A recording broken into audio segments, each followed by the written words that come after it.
Yan ang tunay na Pangulo ng bansang Pilipinas, mga ka-idol. May malasakit sa kapwa.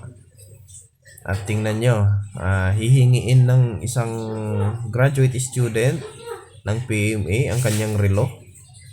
Pero ibinigay niya. Ibinigay niya po yan. Pero kay PBBM, mga ka-idol, viral ngayon kay PBBM.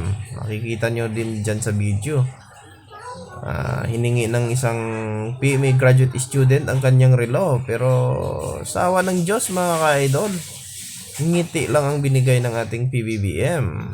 Pero ang former President Rodrigo Roa Duterte, makikita natin ang pagmalasakit niya sa kanyang kapwa Pilipino at sa bayan nating sinilangang ang Pilipinas. Sobrang mahal niya po ng lahat. OFW, lahat po. Walang masabi. O kahit ako, mga ka-idolo ko, kahit hindi ako umiidolo sa mga politician na yan, pero pagdating dito sa late former President Rodrigo Roa Duterte, iba talaga. Iba. Ramdam natin ang pagmamahal niya sa lahat.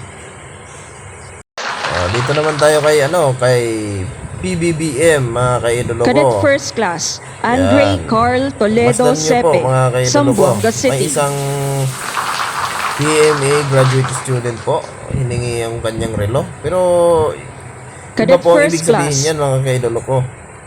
Actually, hindi talaga relo yung dyan, ibig sabihin dyan. May ibig sabihin dyan pagdating sa mga military, sa mga PMA na ganyan. Kasanayan po yan.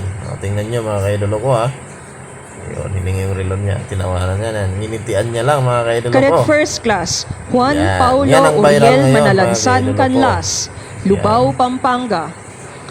Hindi niya binigay.